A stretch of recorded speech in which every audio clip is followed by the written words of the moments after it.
días, mis queridos hermanos y amigos. Vamos a comenzar un día más en el estudio poderoso de la palabra del Señor. El título de hoy es Porque mi yugo es fácil y ligera mi carga.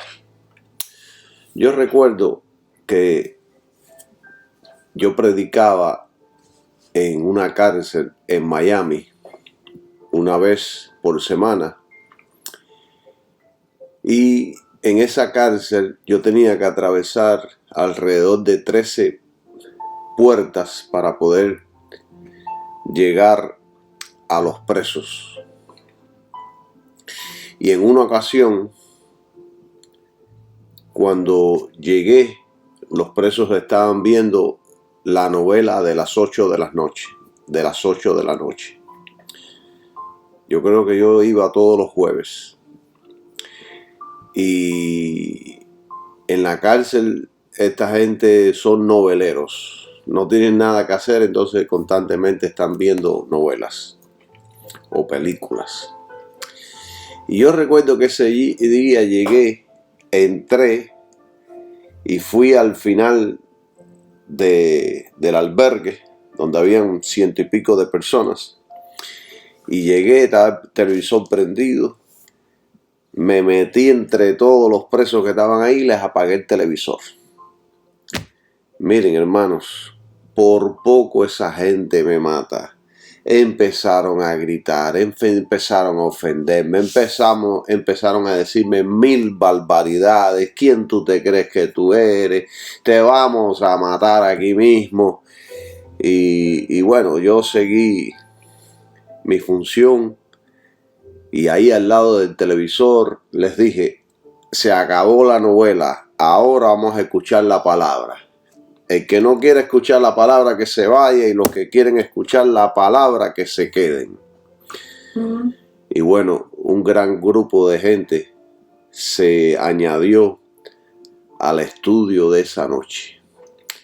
Yo no tenía miedo, esa era mi pasión, me sentía confiado. Estaba seguro de estar en la voluntad de Dios, ya que yo también en el pasado había sido un preso por muchos años. Yo conocía las necesidades que tienen los presos. Yo conocía lo que sienten ellos cuando están recluidos. Entonces, después que yo les prediqué a ellos, que terminé, se me acercó uno y me dijo, yo quiero ser cristiano, pero tengo muchos pensamientos malos que me impiden hacer lo bueno. Ahora mismo tengo pensamientos malos hacia usted. ¿Cómo puedo quitar todos estos pensamientos negativos de mi mente? Yo oré por él, le impuse las manos y le dije, lee más la Biblia, ora más, estudia más, conságrate más, sé positivo, ayuna, toma dominio de tu mente, piensa lo bueno, escoge las cosas buenas, toma el control sobre tu mente. Y quizás para muchos esto es un buen consejo, y lo es, claro que es un buen consejo. Esto era todo lo que yo sabía en ese entonces, porque era lo que me habían enseñado. Pero hoy día pienso un poco diferente. Hoy día he dado un paso más en estos asuntos. Hoy día entiendo cuál es el consejo apropiado de la palabra de Dios. Hoy día entiendo cómo realmente un hombre y una mujer puede ser libre de cualquier cosa que esté afectando nuestra vida. Yo, sin saber, en aquellos entonces estaba cargando con más peso a este hombre. Si este hombre no podía dominar sus propios pensamientos, ¿cómo es que iba a tratar de leer más la Biblia, orar más, ayunar más? No, si no podía ni con sus propios pensamientos, y yo arriba de eso le estaba poniendo más carga.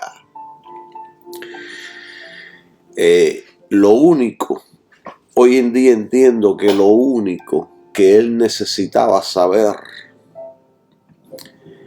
al igual que todos los creyentes, es conocer la verdad. Conocer la verdad hace libre al hombre. Es lo único.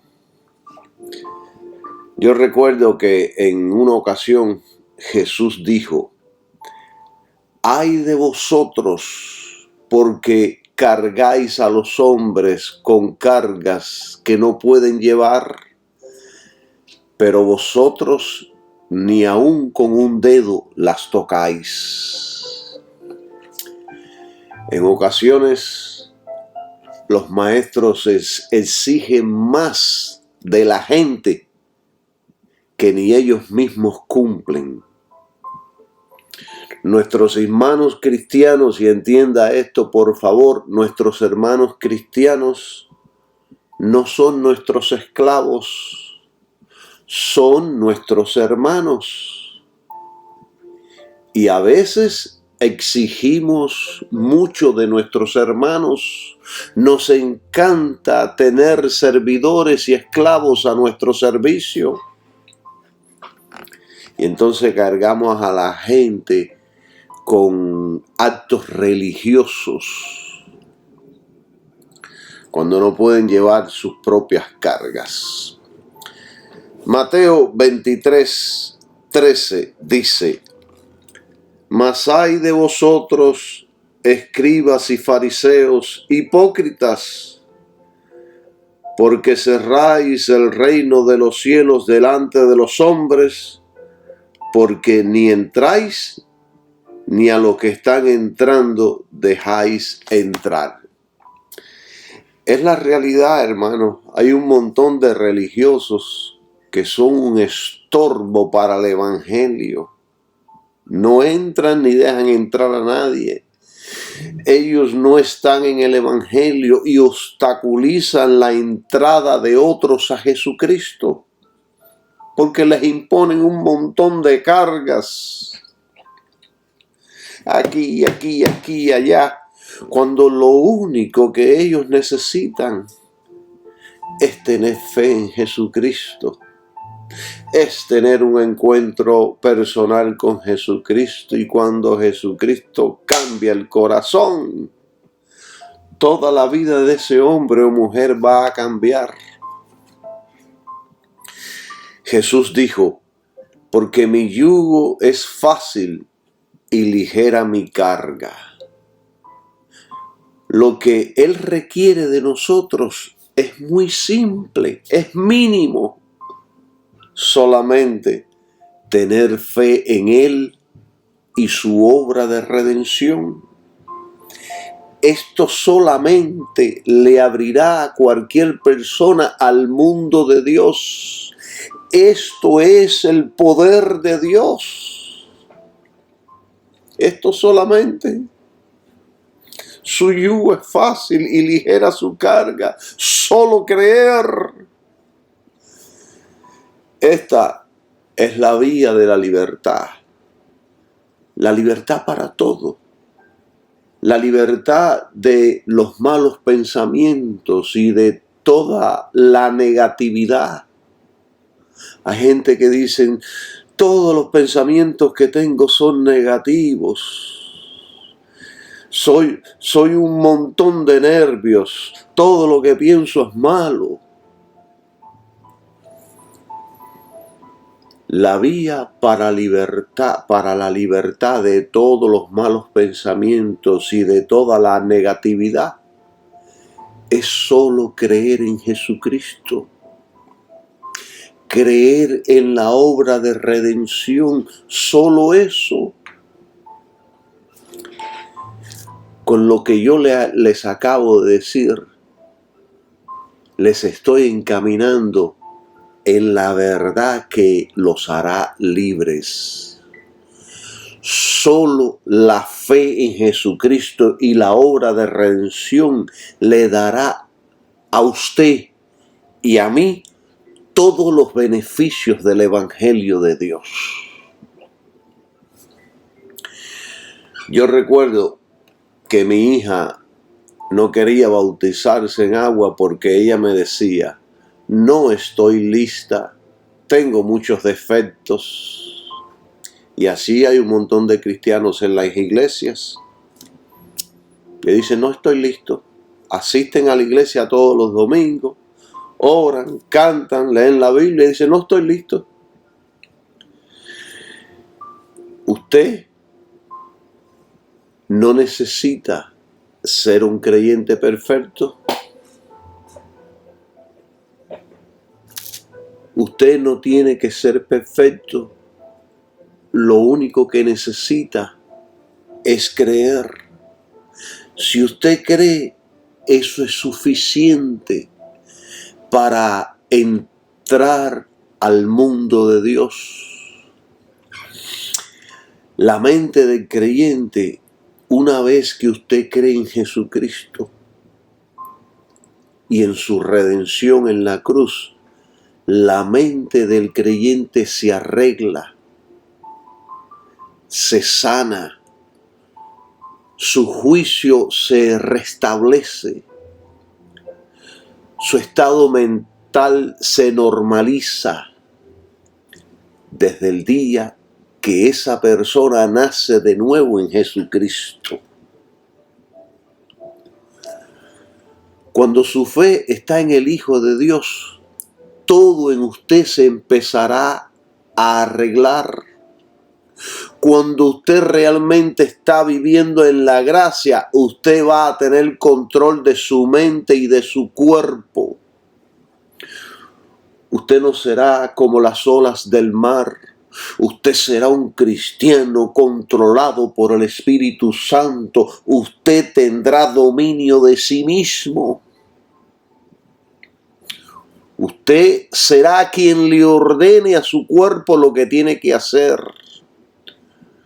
Si le vienen los malos pensamientos, las malas ideas y los malos deseos, porque usted está andando en el Espíritu Santo le dará la fuerza para rechazar todo eso. Y se sentirá orgulloso de haberlo hecho. El Espíritu Santo controla voluntariamente al cristiano. Lo dirige, le enseña, le capacita, instruye, lo construye y lo disciplina. Muchas veces lo disciplina y a veces las disciplinas son duras. Esto lo hace el Espíritu Santo cuando la fe, la confianza está realmente en el sacrificio de Jesús. Cuando el creyente está viviendo en la gracia, usted está en la perfecta voluntad de Dios.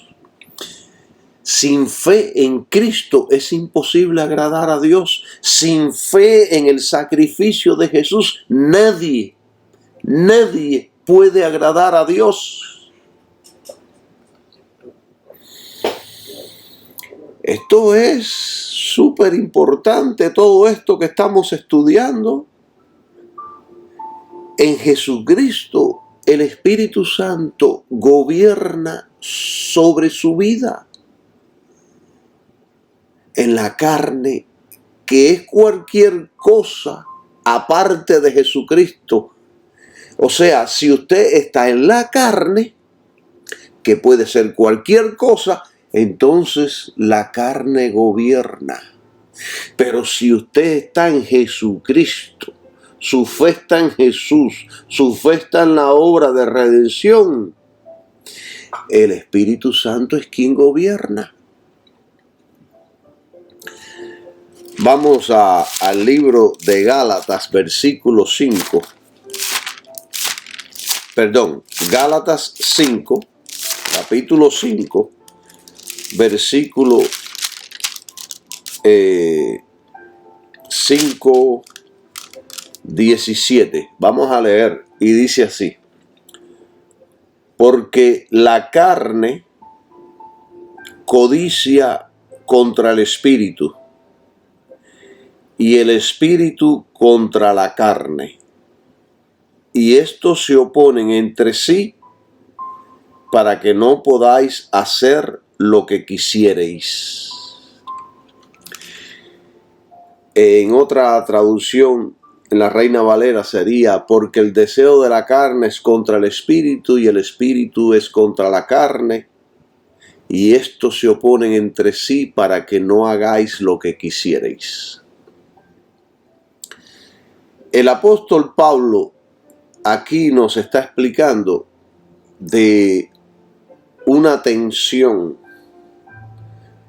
de la oposición que existe entre el Espíritu Santo y la naturaleza humana. Los deseos de maldad de la naturaleza humana es todo lo opuesto al Espíritu Santo. Es solo el Espíritu Santo quien puede dominar la carne, y Él lo hace si nuestra fe está exclusivamente en Jesucristo y el sacrificio del Calvario. Esto es súper importantísimo. Esto es poderoso, porque esto lo llevará a ser un hombre victorioso en el camino cristiano. Miren, una característica del contraste entre la carne y el espíritu es que los dos principios están en un conflicto profundo e inconciliable. En el sentido en que Pablo usa las palabras: la carne no hace el bien y no desea el bien, mientras que el espíritu no hace el mal y de hecho se opone a todo lo que no le agrada al Padre Celestial.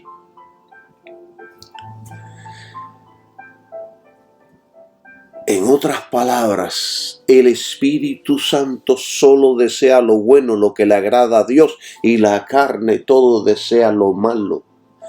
Es como si, para poner una ilustración, como si hubieran dos ángeles, un diablito en la oreja izquierda y un angelito en la oreja derecha. Uno le dice que hay que hacer lo bueno, el otro le dice que hay que hacer lo malo. Si usted está andando en la carne, se va a dejar guiar por el diablito de la izquierda. Pero si usted está andando en el espíritu, usted escogerá lo que el angelito le está diciendo. Hay algunos maestros que han sostenido que no hay conflicto dentro del cristiano por suponer que la vieja naturaleza gobernada por la carne ha sido erradicada. Ellos dicen: una vez que nacemos de nuevo, la vieja naturaleza es erradicada, ya no existe. Pero esto no es cierto. Esto no es verdad. No está de acuerdo con este pasaje que estamos leyendo y con otros pasajes bíblicos alrededor de la Biblia. Naturalmente, la carne se someterá cada vez más a medida que el cristiano aprenda por gracia a andar en el Espíritu. Eso viene paulatinamente. Pero la naturaleza de pecado del hombre nunca se elimina del cristiano. Y por un propósito y razón en particular, sirve, Dios la deja ahí por motivos disciplinarios. Todo esto lo enseña la Biblia. Este versículo lo podríamos traducir así de esta manera. Porque la carne constantemente tiene un fuerte deseo de suprimir al Espíritu Santo. Y el Espíritu Santo constantemente tiene un fuerte deseo de suprimir la carne. Estos están arraigados en una actitud de oposición mutua entre sí. No se llevan entre ellos.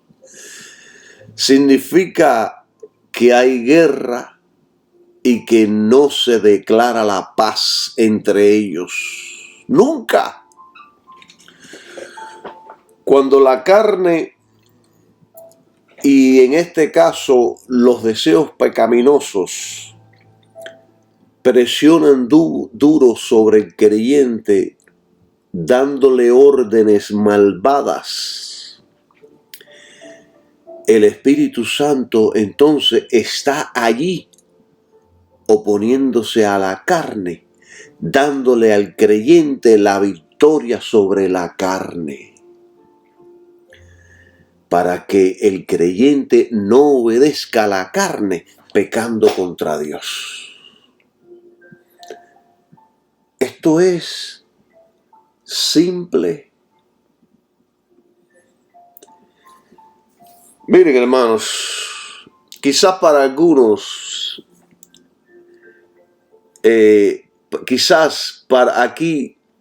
para algunos hermanos, lo que yo les estoy enseñando parezca un poco difícil de comprender. Pero aquí les estoy enseñando la sabiduría del Espíritu Santo, la cual Pablo nos enseñó. Escuche con atención toda esta enseñanza, porque esto nos hará escalar en el camino cristiano. Cuando el Espíritu Santo impone un curso de conducta en el corazón del creyente, cuando el Espíritu Santo nos influencia a la obediencia, la carne se opone al Espíritu inmediatamente en un esfuerzo por impedir que el creyente obedezca al Espíritu. El propósito de cada uno es evitar que el creyente haga lo que el otro lo mueve a hacer. Sin embargo, la elección recae en el santo. La decisión es suya. Usted es el que va a decir, ¿voy a obedecer a Dios o voy a obedecer a la carne? Aquí es donde viene el libre albedrío. Pero solo si la fe del santo está debidamente puesta en la cruz, es que el creyente podrá obedecer a Dios. Solo. De lo contrario, se va a complacer en la carne, va a disfrutar la carne, se va a gozar en los deseos, en los pensamientos de la carne. Pero si su fe está bien establecida en Cristo, ese cristiano está fuerte en su hombre interior y va a obedecer a todos los deseos del Espíritu Santo. ¿Están entendiendo?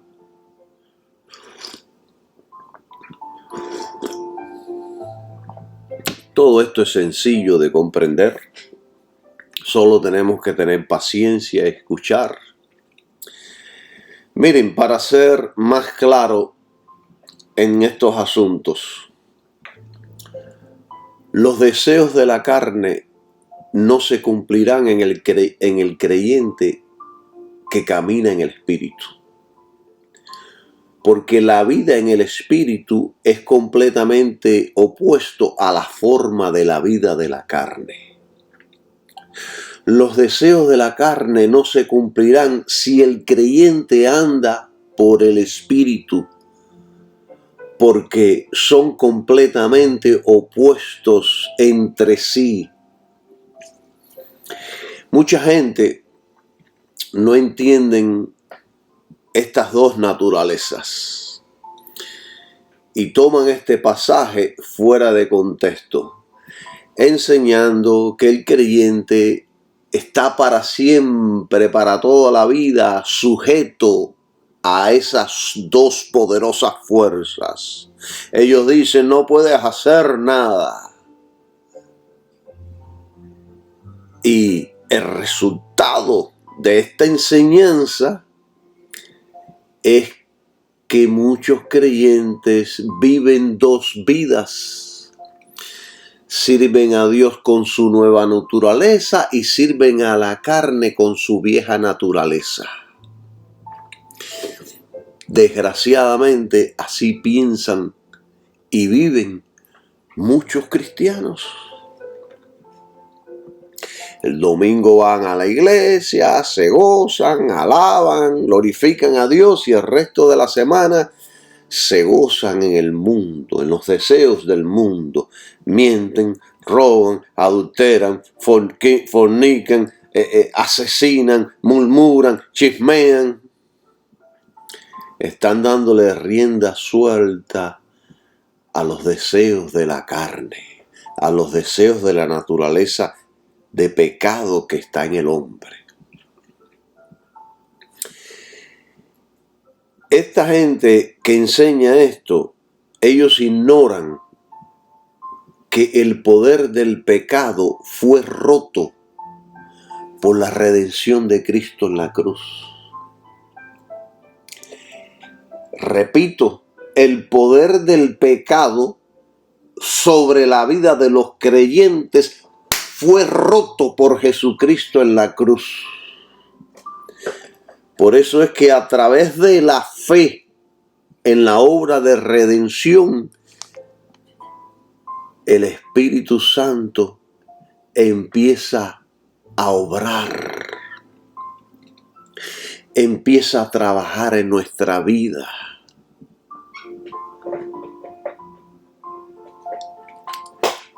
El Espíritu Santo empieza a fortalecernos interiormente.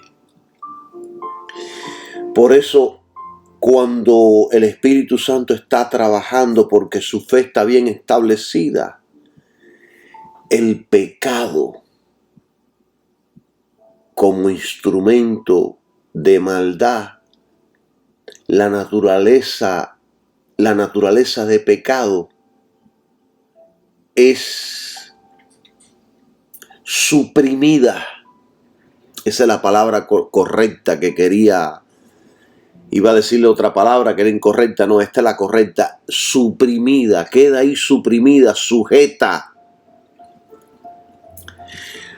Lo que el Espíritu Santo está enseñando a través del apóstol promete la victoria victoria sobre todos los poderes de la naturaleza carnal. Una victoria que no puede ser asegurada por esfuerzos legales, y escuche bien esto, de autorrepresión. Me estoy reprimiendo yo mismo de no hacer las cosas. Y eso es algo que el creyente debe mirar con mucho cuidado, porque esto es la gran zona de conflicto. Yo tengo que repetir esto para que quede claro. Lo que el Espíritu Santo está enseñando aquí por medio de nuestro hermano Pablo es que el Espíritu Santo nos promete la victoria sobre todos los poderes de la naturaleza carnal. Es una victoria que no puede ser asegurada por esfuerzos de autorrepresión, nos estamos suprimiendo, no puede ser lograda por eso. Pero el Espíritu Santo, si nuestra fe está bien establecida, nos promete la victoria.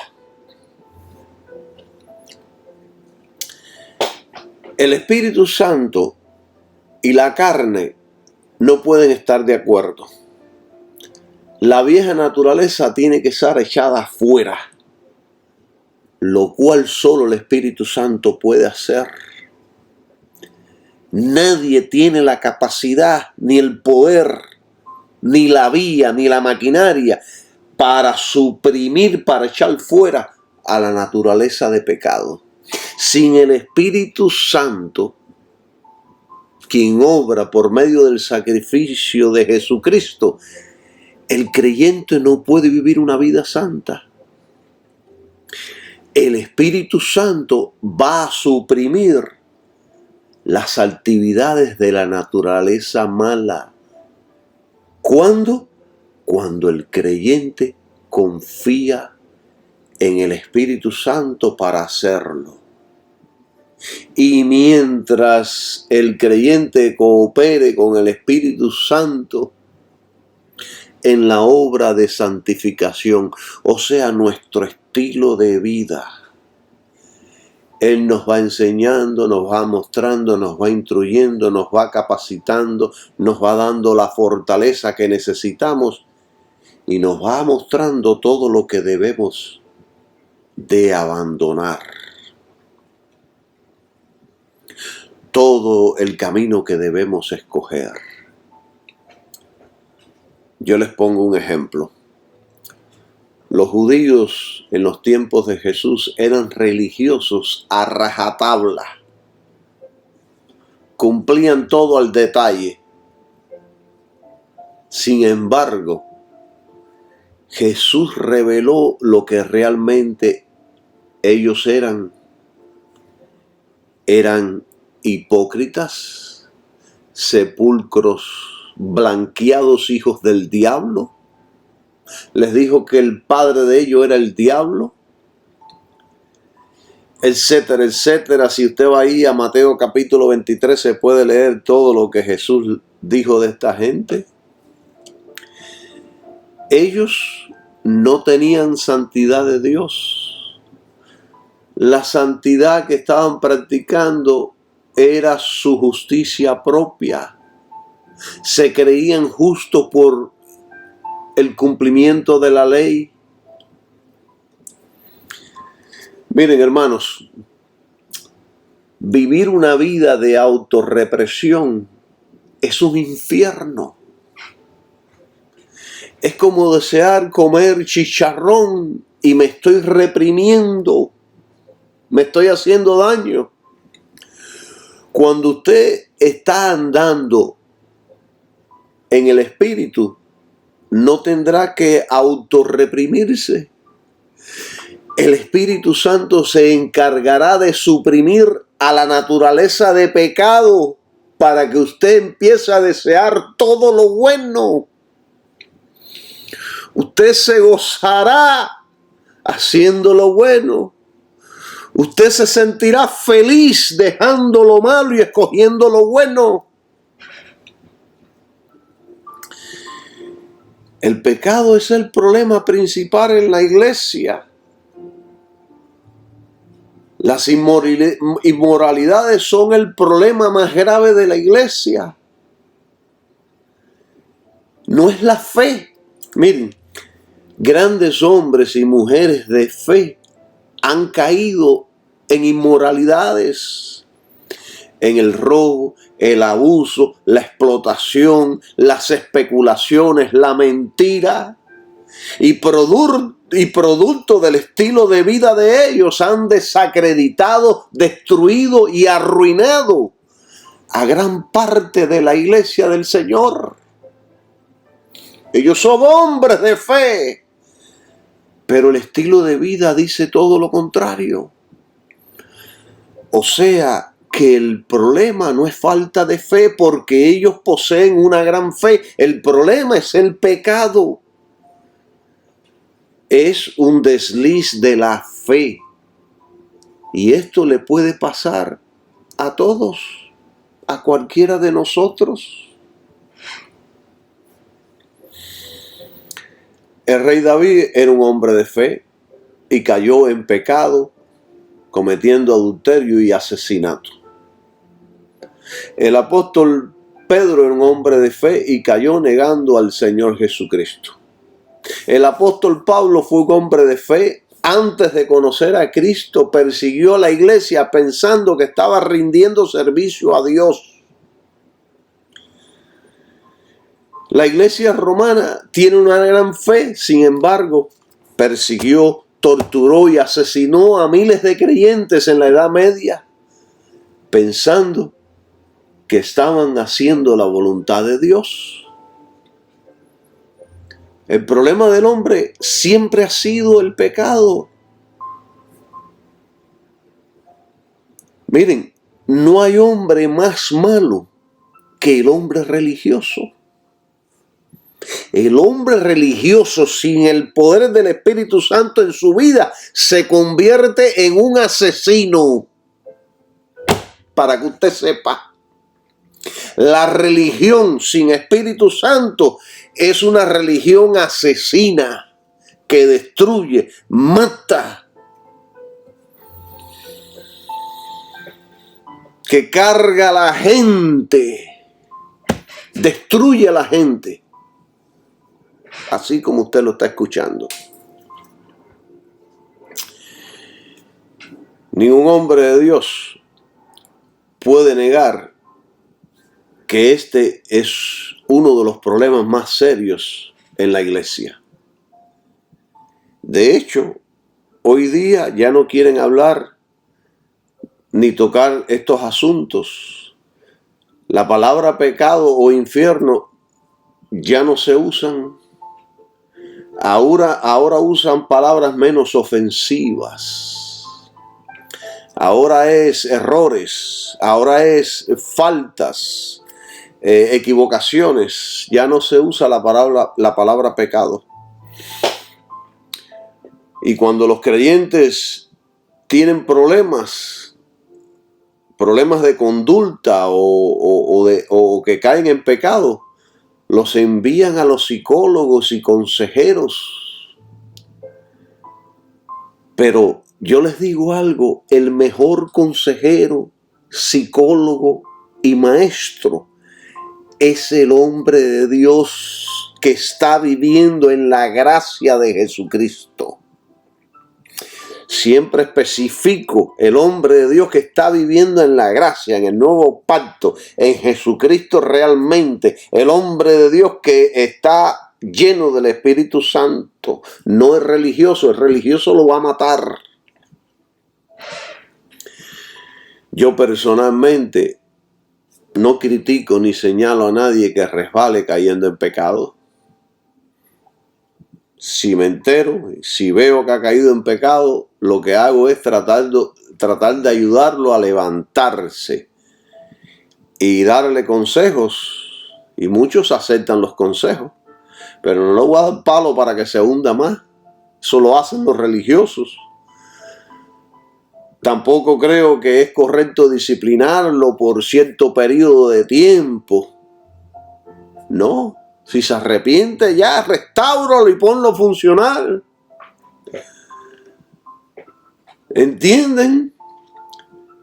¿Qué es lo que hago? Lo que dice Gálatas 6:1, que dice que si alguno fue sorprendido en alguna falta, no, los que son espirituales, restaurarle con espíritu de mansedumbre. Eso es lo que hay que hacer. Y si el hombre se arrepiente y el hombre reconoce, ya inmediatamente darle la oportunidad para que siga obrando en la obra del Señor. No podemos darle espacio al diablo para que haga de las suyas, porque no ignoramos sus maquinaciones. Se aprovecha de todo.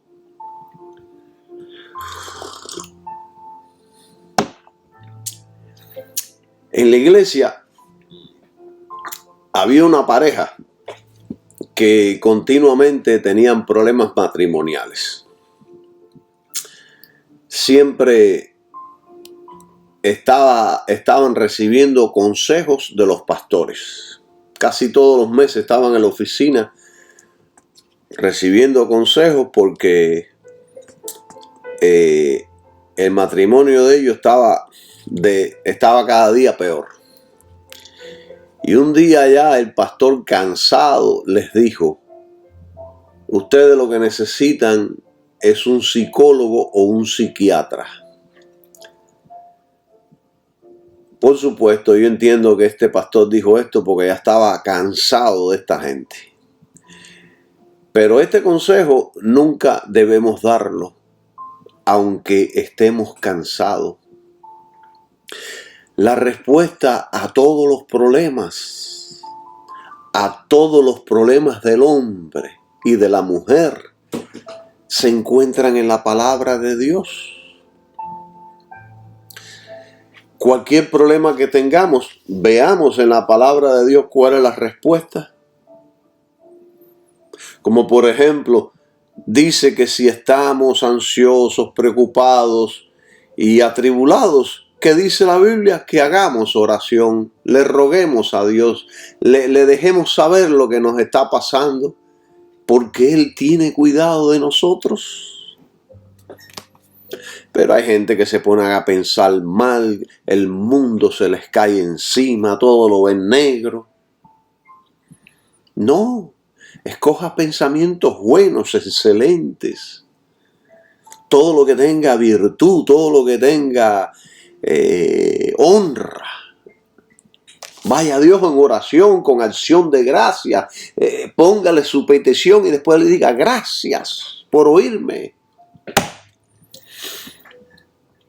Hay un señor que se llama Studer Kennedy. Él decía sobre el ser humano: yo soy hombre, y un hombre es una mezcla desde el instante de su nacimiento. Una parte procede de la tierra y la otra parte del cielo. Es la realidad. ¿Cómo es entonces que usted puede saber si está andando en el espíritu o en la carne? Por los resultados. Pablo nos está enseñando que la libertad cristiana no se puede tomar como libertad para complacer a la parte inferior de la naturaleza humana. Tenemos dos partes. Pablo nos está enseñando que nos debemos conducir en la vida del Espíritu. Y Pablo nos menciona ahí mismo en Gálatas una serie de cosas malas que afectan a todos los hombres y mujeres.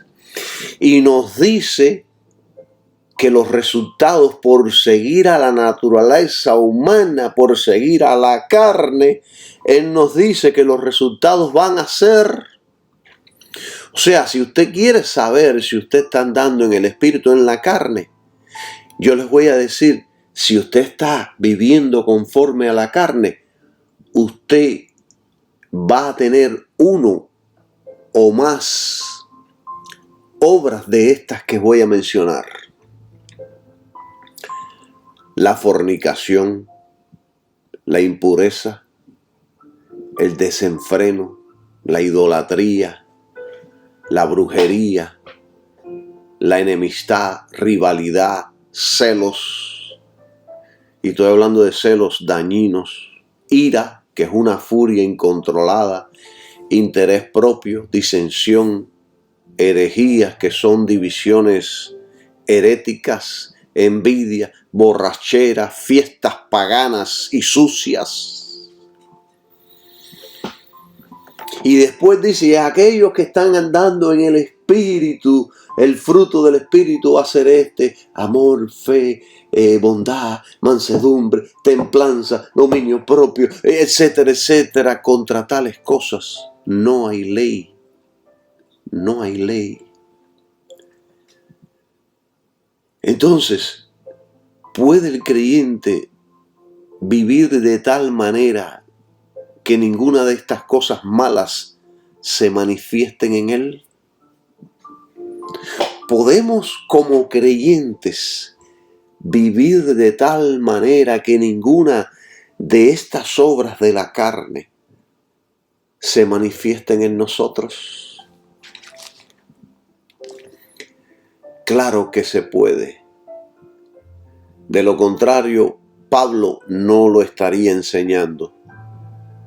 Es más, Pablo dice que los practicantes de estas cosas no heredarán el reino de Dios. Esto es un asunto serio, ya que si estas prácticas las estamos obrando, nos pueden excluir del reino de Dios. Así que es un asunto importante.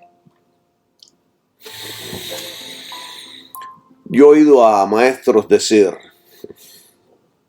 todos somos humanos. Esto es, tratando de justificar sus propios pecados. Para mí esto es, ¿cómo podría yo poner la palabra? Para mí esto es como, no encuentro la palabra, quizás ahorita me venga el pensamiento. Pero cuando los maestros empiezan a buscar excusas por sus obras malas, es tratando de justificar su conciencia por las obras malas. Ellos dicen, todos somos humanos, todos somos carne, todos somos pecadores, vivimos en esta tierra, todos somos imperfectos, todos pecamos.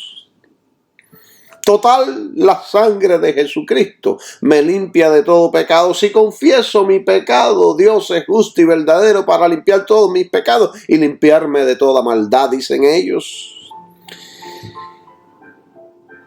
Y buscan excusas. Se están denigrando como creyentes. Toman este asunto a la ligera. Entiendan que el pecado es el problema de todo el mal de la raza humana. Entiendan que Dios salva del pecado, no en pecado. Entiendan que el creyente no es un practicante del pecado. No es perfecto, pero no es practicante del pecado. El creyente no se levanta en la mañana pensando que va a hacer lo malo, que va a practicar el pecado, que va a mentir, que va a robar, que va a fornicar, que va a adulterar. Eso lo hacen los que andan en la carne. En su cama están ahí pensando qué es lo que van a inventar el otro día para poder aprovecharse de los demás y hacer un poco de dinero. Ese es el incrédulo, el que anda en la carne, pero el que anda en el espíritu piensa cosas buenas. Desea cosas buenas, y si le viene un pensamiento malo, deseos malos, negativos, pues toma control sobre ellos y los echa fuera en el nombre de Jesús. Alabado sea el nombre de Dios. Entonces esta gente dicen esas cosas porque no entienden la gracia, nunca han vivido la gracia, no han experimentado la gracia, y la gracia no es libertinaje, sino libertad para servir a Dios sin atadura alguna, sin impedimento alguno. Dios nos libertó en la obra del Calvario para que le sirvamos libremente, deseosos de hacer su voluntad. Usted ni yo tenemos ningún permiso para pecar. Usted ha sido libre para vivir para Dios en santidad. Quiero recordarles a mis hermanos que la Biblia dice, sin santidad nadie verá al Señor. Explico esto porque hay muchos maestros que le dicen a sus congregaciones, todo me es lícito, una vez en la gracia, siempre en la gracia, haga lo que haga. Entonces viven una vida doble. Eso, tienen problemas mentales. El problema principal del creyente es su estilo de vida. ¿Cómo está viviendo para el Señor? No podemos ignorar este tema tan importante. Es un asunto de vida o de muerte. ¿Entienden? Miren, vamos a Mateo 24. Miren, ahí mismo se abrió. Mateo 24 y vamos a leer del versículo 41 al 51, y esta historia está maravillosa, y esta historia habla de usted y de mí. 41 al 51. La voy a leer rapidito y después vamos a entrar en detalles. Mateo 24. 45. Del 45 al 51. ¿Quién es pues el siervo fiel y prudente al cual su Señor puso sobre su familia para que les dé el alimento a tiempo? 46. Bienaventurado aquel siervo al cual cuando su Señor venga le haya haciendo así. 47. De cierto os digo que sobre todos sus bienes le pondrá. Aquí hablamos de la parte positiva. 48. Vamos a empezar a hablar ahora de la parte negativa.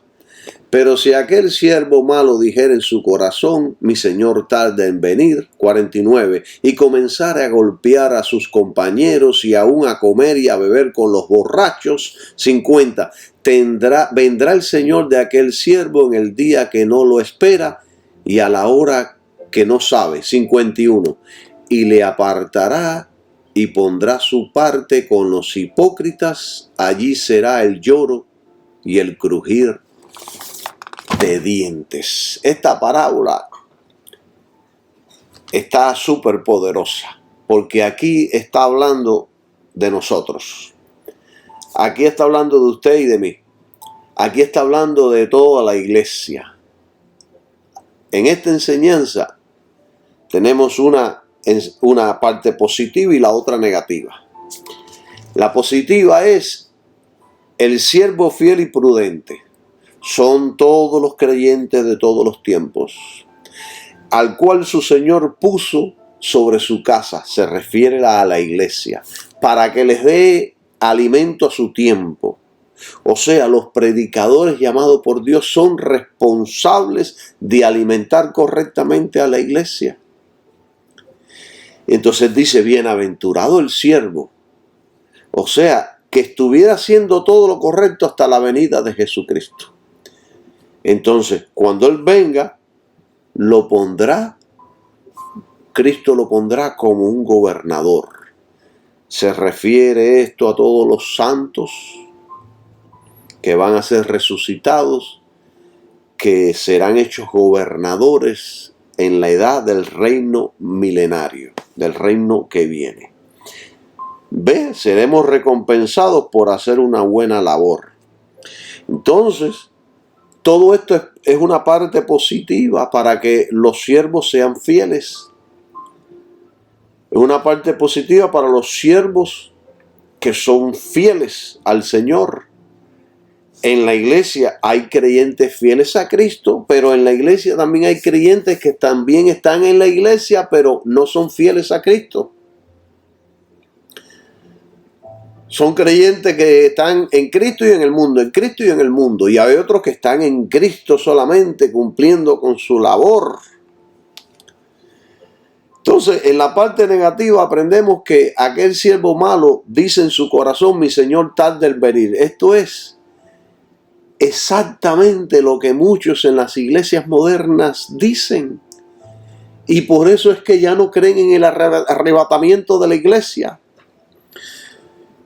La nueva creencia es que la iglesia será tan rica y poderosa que no hará falta el arrebatamiento. La iglesia entrará al milenio haciendo que Cristo regrese. Desafortunadamente hay muchos que piensan así. Y entonces ese siervo, como no cree ya en la venida de Jesucristo, cree que esto es para largo, entonces empieza a golpear a sus consiervos y aún a comer y a beber con los borrachos. O sea, se va para el mundo. Hay creyentes que solo están en el mundo. Hay creyentes no que están rebuscándose en el mundo, sino que son del mundo. Y aquí hay algo muy interesante. Estos malos siervos en las iglesias comenzarán a golpear a sus consiervos, o sea, los maltratarán, los explotarán financieramente, los usarán para sus propósitos personales, los manipularán y los controlarán por sus ambiciones personales. Serán asalariados, estarán trabajando por la paga. A nosotros no nos ha tocado vivir en congregaciones extremistas, quizás usted sí, pero a mí todavía. Pero hay iglesias que he visto yo en video en las que golpean y disciplinan a los creyentes con varas y golpes. Los humillan y los maltratan psicológicamente para quebrarlos, para mantenerlos controlados, dominarlos. Le lavan la mente para que confíen totalmente en el líder, para que sigan ciegamente al líder. Esto, hermanos, son sinagogas de Satanás. Cristo regresará un día a la hora que nadie conoce y muchos no estarán listos para el arrebatamiento. La iglesia moderna no cree en el rapto de la iglesia. Dejaron de creer. Ya no se predica. Ya no se predica la venida de Jesucristo. Ya no se predica contra el pecado.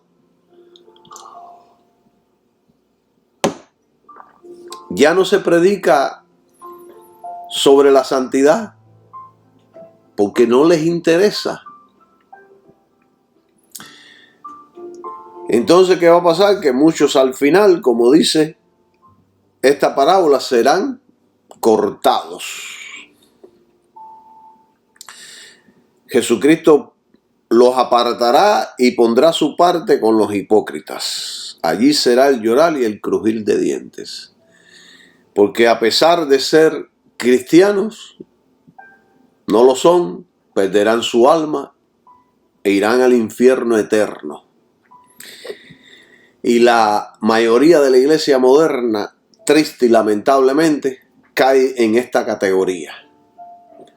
Ellos son religiosos que están perdidos. Todo esto es una realidad presente. Esto es una realidad presente que Jesucristo, adelantándose en el tiempo, predijo. Así que podemos aprender de estas parábolas que los infieles se perdieron porque no hacían su trabajo fielmente, no pastoreaban a la iglesia y se involucraron en el mundo. Les gustaba las fiestas, les gustaba emborracharse, les gustaba el vacilón del mundo. Predicaban doctrinas falsas, no pastoreaban a la iglesia como lo hace un pastor con sus ovejas. Y el mundo era lo que practicaban. Vivían en pecado espiritual y físico. Esto es tremendo, hermano. Este tema es importante. Este tema es importante que usted lo escuche todo para que aprendamos, tanto usted como yo. Yo también aprendo aquí porque mientras yo les estoy enseñando y hablando, yo estoy recibiendo de arriba revelaciones nuevas que vienen de la Biblia, que están de acuerdo con los principios bíblicos que nos enseñaron los apóstoles. Y en Gálatas, ahí el versículo que leímos de 5:17, leemos que se ha malinterpretado en demasiadas ocasiones como refiriéndose a la constante guerra entre la carne y el espíritu, pero eso no es correcto. Y ahora, escuche esto, porque esto está súper interesante. Mucha gente dice, no, hay una guerra constante ahí entre la carne y el espíritu. Eso va a estar ahí por siempre, por la eternidad, hasta que usted muera. Pero eso no es cierto. Eso no es cierto. No es correcto. Porque no existe verdaderamente una constante guerra. Por lo menos para los creyentes que están viviendo realmente en la gracia. Esto que acabo de decir, usted tiene que entenderlo. Aquí usted aprenderá algo poderoso que nos otorga el sacrificio de Jesús. Es una bendición espiritual poderosa para el creyente únicamente. Para el creyente que está en la gracia, en el nuevo pacto. Para el creyente que está andando en el Espíritu. Para nadie más. Lo que les voy a enseñar, deseo profundamente que lo puedan entender. Esta tensión, esta guerra que existe entre la carne y el espíritu, no es una guerra contra el pecado en usted. No es una guerra que usted libra para mantenerse puro. De lo contrario, estará todos los días en una constante lucha por toda la vida. Eso no es andar en libertad.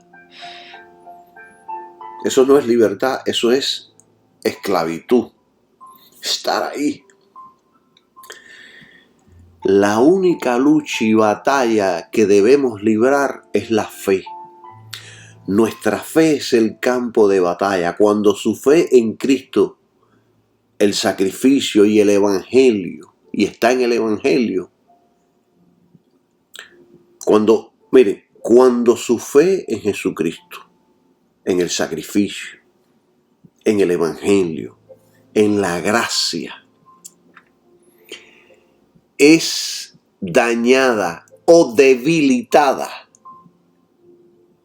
cuando su fe, su confianza en esas cosas es dañada o debilitada, entonces usted será dominado por la carne.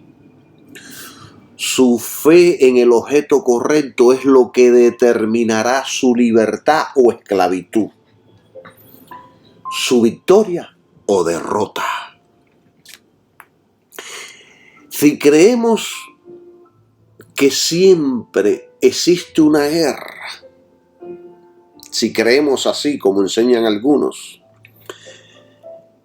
esto pone a la persona como víctima de la carne e incapaz de vivir correctamente.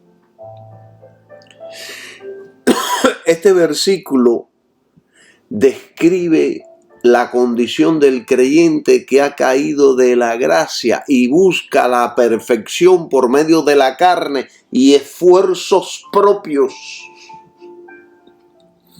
Eso es lo que está describiendo este versículo. El creyente que realmente vive en la gracia estará andando y viviendo en el Espíritu.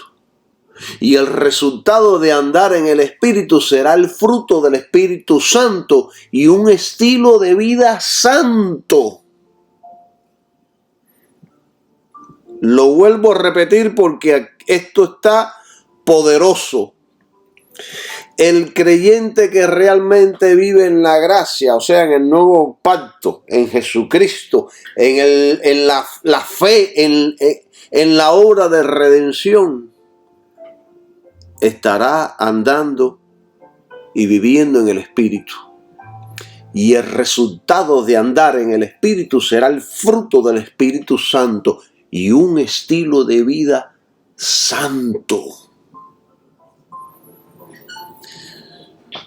Si usted puede entender esto, será un cristiano poderoso, será un cristiano que anda en santidad y honor, un cristiano que estará caminando en excelencia. Cuando su fe está bien establecida en Jesús y el sacrificio, usted está en la gracia. Usted está andando conforme al Espíritu. Andar en el Espíritu no es sentir escalofríos, sino andar conforme al orden prescrito por Dios, que es fe en Jesucristo y la obra de redención. Ese es el orden prescrito por Dios. Cuando andamos conforme al orden prescrito de Dios, el creyente está en la gracia, y en la gracia el creyente tiene toda la ayuda del Espíritu Santo. Se lo estoy diciendo de diferentes vías y maneras, según el Espíritu Santo va enseñando, para que comprendamos y entendamos toda esta enseñanza maravillosa. Jesús no solamente vino para salvarnos, sino también para ordenar nuestro estilo de vida. Y lo hace por medio del poder del Espíritu Santo en nuestras vidas. Automáticamente, cuando usted está caminando correctamente, automáticamente, cuando usted está creyendo correctamente, automáticamente el fruto del Espíritu Santo estará creciendo en usted y corrigiendo todas sus deficiencias. Usted no es perfecto, pero Él está ahí corrigiéndolo, disciplinándolo, formándolo, construyéndolo. En la gracia el creyente no satisface los deseos de la carne. Si andamos en la gracia, que es andar en el Espíritu, los deseos de la carne quedan sin efecto. La guerra que existe entre el Espíritu y la carne, ¿quién cree usted que la va a ganar? Por supuesto, el Espíritu Santo. Él es todopoderoso. No usted, sino el Espíritu Santo que está en usted.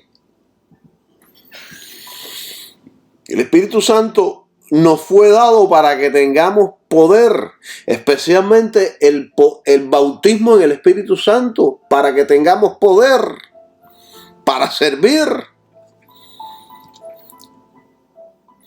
El Espíritu Santo nos va a ayudar en todo. Esto es lo que Pablo está explicando. Pablo nos está diciendo, si ustedes no están viviendo en la gracia, se van a manifestar automáticamente todos los deseos malos de la carne.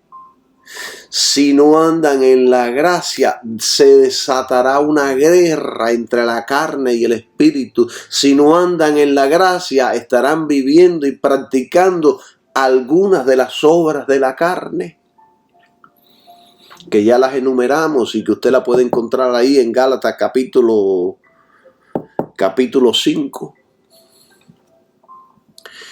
La única vía de derrotar el deseo de la carne, los deseos de los ojos y la vanagloria de la vida es cuando el cristiano pone su fe exclusivamente en el sacrificio de Cristo. Si usted se deja controlar por el Espíritu Santo, los resultados serán lo contrario a las obras de la carne. Y el Espíritu Santo toma control de nosotros mientras estemos en la gracia. Y la gracia no es otra cosa que Jesucristo y el sacrificio del Calvario. Ese es el don de Dios, Jesucristo y su obra. Yo les digo algo, más de Cristo, menos del mundo. Cuando usted está andando en el orden prescrito por Dios, usted aborrecerá el mundo, la carne y todos los deseos malos. Los Gálatas estaban contemplando regresar a las obras de la ley, a las obras personales, a los esfuerzos personales para santificarse. Fue por eso por lo que Pablo les dijo que si regresaban a ese sistema, caen de la gracia y se manifestarán las obras de la carne. Les digo algo más poderoso. La carne queda sin poder, sin fuerza, cuando estamos en la gracia de Jesucristo.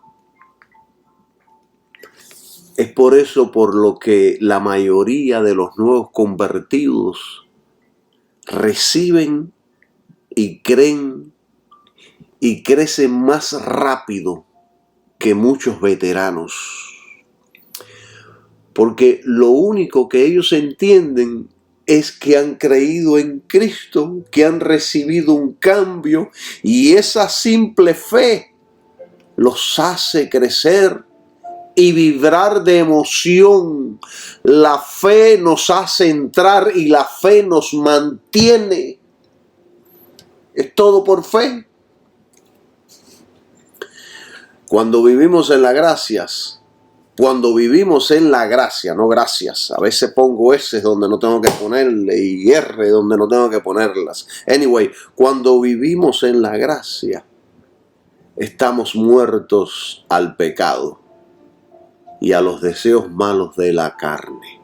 La naturaleza de pecado queda sin dominio cuando estamos viviendo en la gracia. Esto es poderoso y Pablo lo enseñó en Romanos capítulo 1, Romanos capítulo 8, versículo del 1 al 2. Enseñó sobre esto. Yo voy a llegar hasta aquí. En el próximo tema voy a seguir hablando sobre esto. Se me ha hecho un poco extenso este tema, pero es más amplio. Tiene mucha más información, tiene mucha más conocimiento.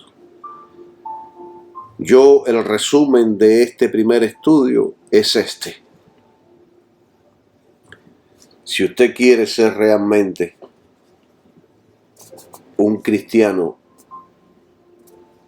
victorioso en todos los sentidos.